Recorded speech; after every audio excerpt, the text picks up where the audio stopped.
नमस्कार दोस्तों, तेरा मेरा चैनल में आप सभी मित्रों का हार्दिक स्वागत है। क्या कहता है छापर। आज हमारे स्टूडियो में पहुंचे हैं छापर निवासी सूरत प्रवासी ललित जी शर्मा, जो सूरत के अंदर काफी संस्थाओं के अंदर मुख्य भूमिका भी इनकी है और आज हमारे स्टूडियो में पहुंचे हैं। ललित जी, रोड नहीं तो वोट नहीं मुहिम की ओर लोग क्यों प्रेरित हुए हैं? छापर का जो मुख्य मार्ग था, जो हमको सुजानगढ़ से तथा अन्य जो जयपुर से हमारी राजधानी से कनेक्ट करने वाला, उसका अभ्यारण्य क्षेत्र के अंतर्गत जो सालों से रोड चालू थी, कोई कहीं भी तकलीफ नहीं थी। मैंने कभी नहीं सोचा, न कभी सुना है ऐसा कि कभी किसी भी व्यक्ति को, किसी भी प्राणी को इससे तकलीफ हुई है।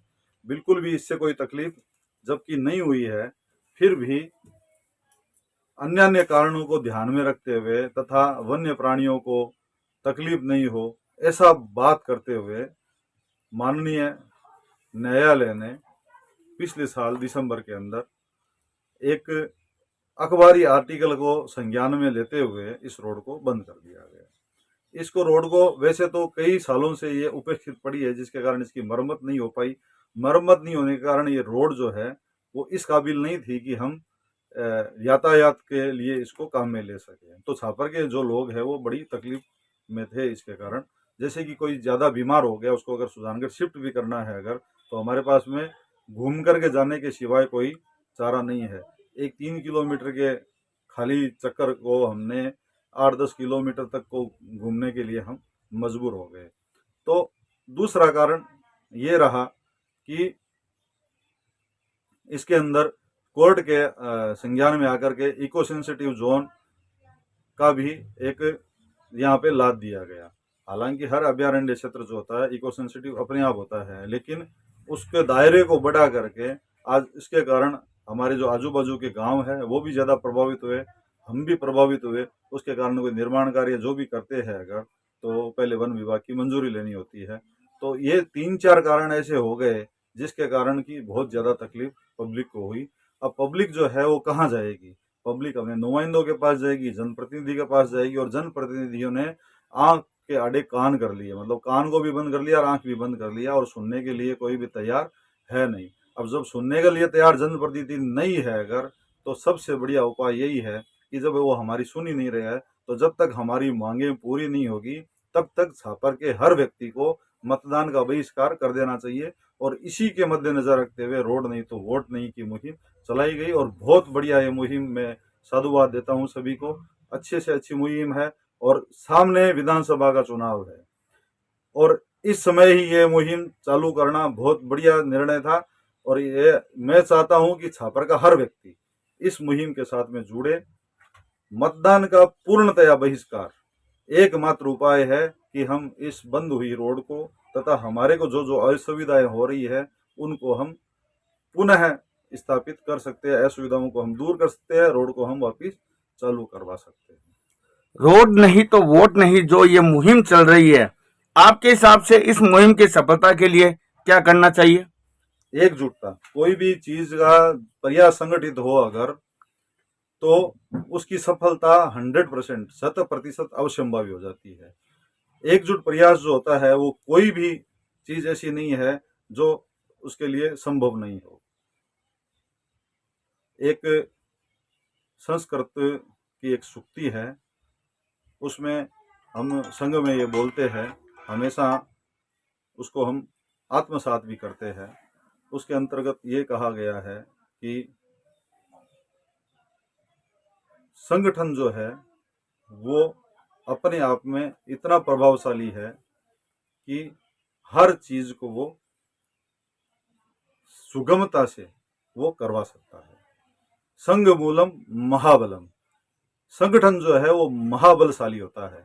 अकेला आदमी कुछ भी नहीं कर सकता है, लेकिन संगठित प्रयास जो होता है उसमें कई गुना शक्ति और सामर्थ्य आ जाता है। तो संघ मूलम महाबलम, तो संगठित प्रयास अगर होगा और गांव का प्रत्येक व्यक्ति गांव के लिए सोचेगा, राजनीतिक हित के लिए नहीं सोचेगा, चाहे वो राजनीतिक विचारधारा से प्रेरित है या नहीं है, उसको सबसे पहले गांव का हित देख करके और इस मुहिम के साथ अगर आ गया अगर, तो ये आंदोलन स्वतः सक्सेसफुल हो जाएगा। 100% इसका परिणाम जो है वो लक्ष्य की ओर होगा और हम लक्ष्य को प्राप्त कर लेंगे। ललित जी, एक जो वन विभाग के द्वारा जो इको सेंसिटिव जोन है, अगर ये इको सेंसिटिव जोन अगर छापर में लगता है तो क्या प्रभाव पड़ेगा इसका? इको सेंसिटिव जोन किस प्रकार से लगा जाए उसके ऊपर निर्भर करता है। जैसे कि पहले जो आदेश आया था वन विभाग का, उसके अंतर्गत अगर उसके जैसे इको सेंसिटिव जोन अगर लगा दिया गया तो न केवल छापर बल्कि चाड़वास, रामपुर, देवानी और उस साइड के जितने भी गांव है आजू बाजू के सब प्रभावित हो जाएंगे। सबसे ज्यादा प्रभावित होगा रामपुर, देवानी और छापर का उधर का हिस्सा और चाड़वास का पूरा। तो ये पूरे क्षेत्र के अंदर कोई भी चीज हम पक्की चीज जो होती है या कोई भी कॉमर्शियल चीज है या रेसिडेंशियल चीज है, हम कुछ भी बनाने से पहले वन विभाग की अनुमति हमको लेनी पड़ेगी और वन विभाग के ऊपर निर्भर है कि हमको अनुमति देगा कि नहीं देगा। आज दिन तक मैंने देखा है वन विभाग का रवैया छापर के प्रति इतना अच्छा नहीं रहा है, उनके कारण हमको तकलीफें हुई है। हमको कोई भी यहाँ पे वन विभाग के कारण सुविधा नहीं हुई, न तो कोई पर्यटक आता है यहाँ पे न कुछ और है। वन विभाग को हमने सुविधाएं दी है, जैसे कि जब भी अकाल पड़ता है तो हरिणों की रक्षा कौन करता है? छापर के निवासी करते हैं। घास चारा कौन डालता है? छापर के निवासी। लेकिन हिरणों ने छापर का कितना बड़ा नुकसान किया है। आज किसी भी किसान को आप पूछिए, उसके खेत के अंदर हिरण पहुंच जाते हैं, वो कुछ नहीं कर पाते हैं। हम उसको इतनी ज्यादा तकलीफ होते हुए भी हमने हर प्राणी के अंदर भगवान का दर्शन किया है और आगे भी करते रहेंगे। लेकिन ये इको सेंसिटिव जोन के कारण जो दुष्परिणाम आने वाले हैं, जो हमको तकलीफें होने वाली है, उसके लिए हमको आज ही सावचेती बरतनी पड़ेगी। आज से हमको इसका प्रतिकार करना पड़ेगा और इसका सबसे बड़ा फॉर्मूला जो है वो यही है, रोड नहीं तो वोट नहीं। इको सेंसिटिव जब तक नहीं हटे, सेंसिटिव जोन नहीं हटे, तब तक वोट नहीं। जब तक हमारी मांगे पूरी नहीं हो तब तक मतदान का बहिष्कार इसका एकमात्र और अचूक उपाय है। एक ललित जी, सैकड़ों कार्यकर्ता, छापर के युवा, बड़े बुजुर्ग, सैकड़ों कार्यकर्ता इस मुहिम के अंदर लगे हुए हैं और अगर ये वोट नहीं लगेंगे तो इससे फर्क पड़ेगा? 100% पड़ेगा। जैसे कि हमको जीवन के लिए हवा और पानी की जरूरत होती है, उसी प्रकार एक राजनेता को या सरकार को सरकार बनाने के लिए, जीतने के लिए वोट की आवश्यकता होती है। अगर हम वोट नहीं देंगे तो ये राष्ट्रीय स्तर तक इसका एक संदेश जाएगा। तो लोग पूछेंगे, समीक्षा करेंगे जब, तो पूछेंगे भाई आप लोग वोट क्यों नहीं दिए? वोट क्यों नहीं दिए? इसके कारण नहीं दिए कि हमारी सुधि अगर किसी ने नहीं ली, हमारे जनप्रतिनिधि कोई काम के ही नहीं है, आज दिन तक किसी काम के वो आए नहीं हमारे, तो हम उनको वोट क्यों दें? जैसे कि हम चूरू सांसद की बात करें, राहुल जी कस्बा कितनी बार हमारे छापर में आए होंगे, कब हमारी उन्होंने सुधि ली? 2 गाड़ियां कब से चल रही है? कांग्रेस के शासन से 2014 से पहले वो चालू हुई थी। उनके फेरे बढ़ाने की बात करते हैं, वो नहीं करवा पाते हैं। केंद्र का मामला है, इको सेंसिटिव जोन लगा, उन्होंने कभी घिर करके पूछा ही नहीं भाई तुम्हारे क्या तकलीफ है। उनकी तरफ से हम एकदम से न्यूट्रल है, वो हमारे लिए उदासीन, एकदम जैसे वैराग्य वाला कि ये तो जाएंगे कहाँ, वोट तो हमको ही देंगे। दूसरा, रतनगढ़ क्षेत्र में जब से छापर आया है, पहले हमारा क्षेत्र सुजानगढ़ के अंतर्गत था।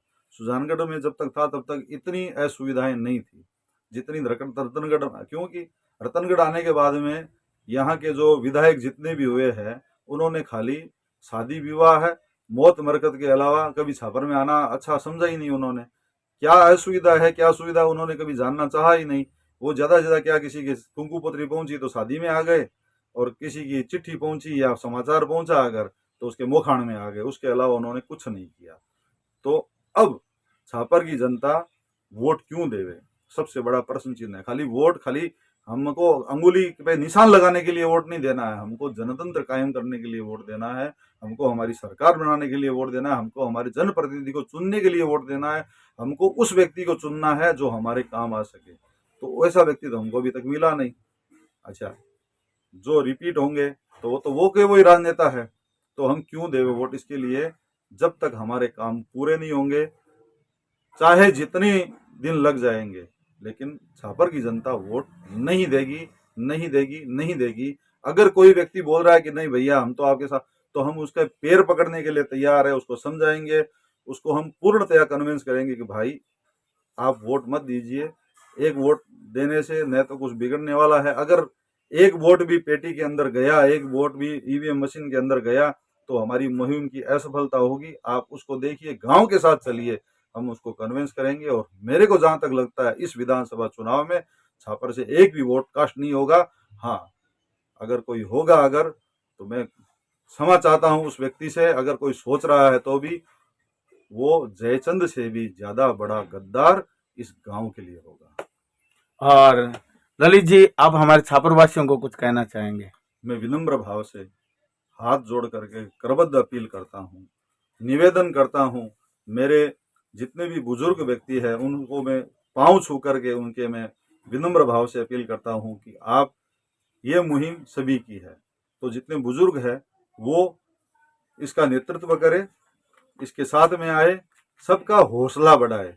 और जितने मेरे साथी युवा वर्ग है उनको सबको मैं ये आह्वान करता हूँ कि घर घर तक इस मुहिम को पहुंचाए। इसके अलावा मैं प्रत्येक ग्रामवासी से ये निवेदन करता हूँ कि अपना 1-2 मिनट का वीडियो इस विषय पे बनाए कि रोड नहीं तो वोट नहीं। और जब तक छापर के अंदर जो ये रोड रुकी हुई है उसके लिए अध्यादेश पारित नहीं होता है, जब तक ये रोड नहीं बनती है तब तक हम वोट नहीं देंगे। इस प्रकार का वीडियो सभी बनाए। जितने बड़े बुजुर्ग, बूढ़े, युवा, बालक जितने हैं, महिलाएं, बच्चियां, सब के सब इस मुहिम के अंदर साथ में जुड़े, बिना किसी राजनीतिक विचारधारा के भेदभाव के हम सभी एकता के साथ में इसके लिए आगे बढ़े। संघ है पद्मम संघर्षम, ये हमारे लिए प्राण प्रश्न है, हमारे लिए ये भविष्य को तय करने वाला प्रश्न है। हमारे गांव को अलग थलग न बने, इसको ढाणी नहीं बनने देवे, इसको संकुचित नहीं करे, सुविधाओं का अभाव यहाँ पे नहीं हो, इसके लिए ये प्रश्न है। इस प्राण प्रश्न को हल करने के लिए हमको रोड नहीं तो वोट नहीं, और जब तक हमको सुविधा नहीं तब तक हम मताधिकार का प्रयोग नहीं करेंगे, नहीं करेंगे, नहीं करेंगे। यही मेरी विनम्र भाव से सभी ग्रामवासियों को, न केवल छापरवासियों को बल्कि छापर के आजू बाजू के जितने लोग रहते हैं, आजू बाजू के गांव वालों, उनको भी मेरी विनम्र भाव से अपील है कि आप वोट इस बार न देवे जब तक कि हमारी मांगे स्वीकार नहीं की जाए। धन्यवाद।